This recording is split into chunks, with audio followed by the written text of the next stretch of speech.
So I saw a sign one day, I think it was literally like a sandwich board outside, and it was like pole dancing classes. And I had heard of it before, and so right away I was like, okay, let's try this. I'm interested. So yeah, I discovered pole dancing kind of outside of it in like a fitness scenario, sort of like wanting to learn it as like a form of self-expression and exercise. But then at the same time, I was also like introduced to it in its very like stigmatized way as well. At 19 years old, Alex Urbano found herself working in a gentleman's club. It was a whole new experience for her. It's a high-energy environment, and she was intrigued by her interactions with the clients. But the euphoria of the chaotic nightlife slowly dwindled down as reality kicked in. I never thought that I would feel so like alive in an environment, and that probably lasted about 4 or 5 months, I would say. I really had a difficult time setting boundaries, and I would be like, okay, and then like just try and divert it away instead of just being like, no, that's not cool, or no, I don't want to do that. And like, because in my head, I would be risking potentially like disrupting, a client space relationship. Urbano wanted to leave many times. She finally made the decision to quit, but pole dancing wasn't ready for her to be done yet. At parallel times, Urbano had found a pole fitness studio in Walkerville. One of the girls that I met from that studio that we were training at a little bit together in Walkerville, and then her and I would go sometimes to Michigan, to Toronto. So we started to develop a relationship, and her and I would just like sit down for coffee sometimes, and we would talk about, okay, like do we want to start teaching? How do we want to go about offering this to other people? I don't remember thinking a lot during this time. It was kind of just like one thing happened, didn't work out, another thing, okay, let's just say yes to these things. And then, about 5-6 years later, I had the pole studio, and that was what I was spending most of my time on. Now 22 years old, Urbano opened Vertica Pole Studios. At such a young age, she had huge responsibilities. While most of her friends were worried about college classes and going downtown on the weekends, Urbano had a studio to look after.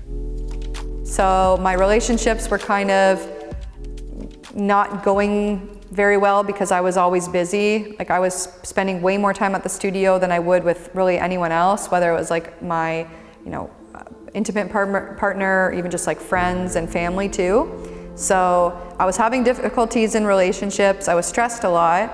And then when I started like losing my hair pretty much, it was a point in time where I was like, I definitely think something's going on. Having alopecia was not easy to accept. It took me a long time. COVID was the reason why I even got through most of it on my own, because I had to be on my own. But there was definitely a moment where I was like, okay, obviously something's going on where I'm not treating myself well, not treating my body well, not listening to my own soul telling me, okay, I need something to be different. According to the National Health Institute, researchers don't fully know what causes alopecia. The autoimmune disease attacks the body's hair follicles, causing it to fall out. I mean, it makes you check a lot of different aspects of your life. It kind of gives you a little bit of an identity questioning of who is it that's really coming, that's really inside of myself? Who is it that I've been trying to be, and who is it that I actually am? And so that's definitely where the spiritual stuff came in. Urbano has always felt a connection to spirituality and energy work.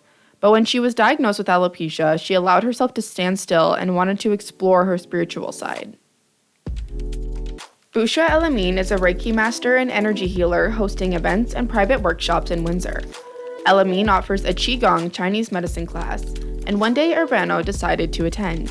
The two clicked and have hosted spiritual events together ever since. For people that say, hey, I can't sit still, or I don't know how people meditate. What is meditation? How does it work? My mind never ever shuts down. And it will not shut down as long as you're never shutting it down. But you need to give it some room to stop. The yogis brought this into like the mainstream Western world, and so now we know that moving the body in certain different practices, certain different positions really makes a difference. Breathing, having access to our own breath makes a difference, and tapping into a meditative state gives you access to something that, you know, you can only get with your eyes closed and looking within. In our DNA, humans are built to respond to music. It's just a given. So you put that music and you just, you know, you bob your head a little bit and you like give a little hip, and then naturally you'll get out of your head and just go into your body and in a happier state. You've already done like half of the work because now you've shifted your energy. I still, as a person, deserve to continue my life and live it the way that I want to, but now I've learned that the more open and the more like transparent I am with the people that I love about the things that I'm doing, the things that I choose to spend energy on, spend time on, I feel like it's a weight lifted because I'm not hiding anything.